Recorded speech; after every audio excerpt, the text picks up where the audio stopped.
हाय नमस्कार जी, मेरा नाम शिवम है और आज मैंने संघर्ष जो बीए प्रोग्राम का 6 सेमेस्टर का चैप्टर है पॉलिटिकल साइंस का, उसके ऊपर मैंने संघर्ष की परिभाषा और उसका जो पूरा कंसेप्ट है वो अपने भाषा में लिखा है।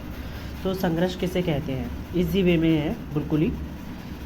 संघर्ष अर्थ और उसकी परिभाषा: जब भी दो व्यक्तियों या अलग अलग तरीके से अपनी राय रखते हैं, जब भी दो व्यक्ति जो होते हैं वो अलग अलग तरीके से अपनी राय रखते हैं तो एक संघर्ष की स्थिति उत्पन्न होती है, ऐसा लिख सकते हैं आप। एक आम आदमी की भाषा में या फिर साधारण शब्दों में हम कहें तो संघर्ष का अर्थ कुछ और नहीं होता, बल्कि संघर्ष का अर्थ होता है लड़ाई। ये सिंपल भाषा में हम संघर्ष को क्या कहेंगे, लड़ाई। तो कोई भी दो व्यक्ति या एक जैसा नहीं सोचते, ये तो आप सबको ही पता है कि कोई भी दो व्यक्ति एक जैसा नहीं सोचते और उनके विचार और उनकी प्रक्रिया, समझ और उनके अंतर होता है। व्यक्तियों के बीच असहमति, संघर्ष और झगड़े का कारण बनती है। जो व्यक्ति होते हैं उनके अंदर असहमति और जो होती है वो झगड़े का कारण बनती है। एग्जाम्पल के लिए हम लोग ले सकते हैं, जैसे कि अगर हम सोशल मीडिया को लें, अगर आप सोशल मीडिया को आप नेगेटिव वे में बोलते हैं, अगर आप लोग कहते हैं कि सोशल मीडिया से कोई फ़ायदा नहीं होता, उससे कुछ नहीं होता, बट मैं कहता हूँ उससे पैसे कमा सकते हैं, बहुत कुछ हो सकता है जैसे यूट्यूब की मदद से, बट आप लोग कहते हैं, तो इस बीच में हम लोग के बीच में क्या हो जाएगा, संघर्ष हो जाएगा। एक तनाव की स्थिति पैदा हो जाएगी और एक तनाव की स्थिति हो जाएगी, मतलब एक लड़ाई उत्पन्न हो जाएगी।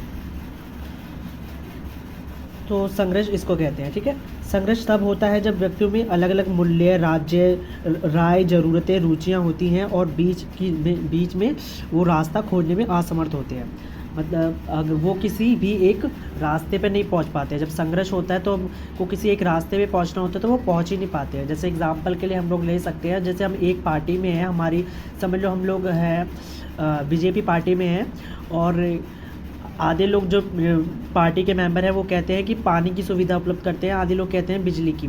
तो ये हम लोग ना एक उस पर नहीं पहुंच पा रहे रास्ते पे कि हमें क्या करना चाहिए। संघर्ष हो रहा है हमारे बीच में आपस में ही, तो इसको भी हम संघर्ष कहेंगे। और ये देखिए, संघर्ष हमारे आज के जीवन में देखा जा सकता है, जो कि दो व्यक्तियों या दो समूह के बीच मुद्दों पर, विचारों पर और उनके अंतर उत्पन्न होता है। हम अपने आसपास राष्ट्रीय और अंतर्राष्ट्रीय स्तर पर संघर्ष के कई सारे उदाहरण दे सकते हैं। हम अपने जो आसपास है वो देख सकते हैं संघर्ष के कई सारे उदाहरण, जैसे राष्ट्रीय और अंतर्राष्ट्रीय के अंदर कई सारे संघर्ष पाए जाते हैं ना हमारे आसपास, वो हम देख सकते हैं। ये आप लिख सकते हैं पेपर में।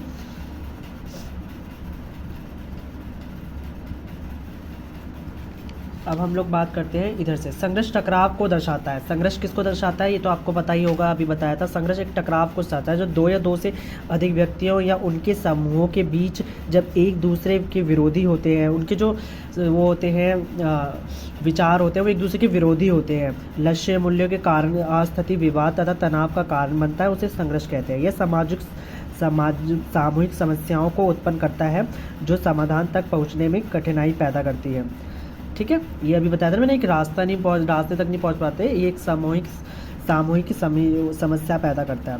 संघर्ष का अर्थ होता है दो या दो विभिन्न मतों, दृष्टिकोणों या इच्छाओं के बीच उत्पन्न होने वाला एक तनावपूर्ण स्थिति। आप छोटी सी डेफिनेशन अगर लिखना चाहते हैं शॉर्ट में तो आप ये लिख सकते हैं। बाकी आपको 2 पेज में मैंने ये लिख के दिया है, ये देखिए।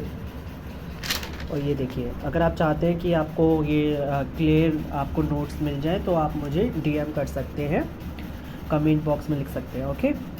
मैं आपको अपने इंस्टाग्राम पे शेयर कर दूँगा। ओके, बाय बाय गाइस, और चैनल को प्लीज़ सब्सक्राइब कर लीजिएगा।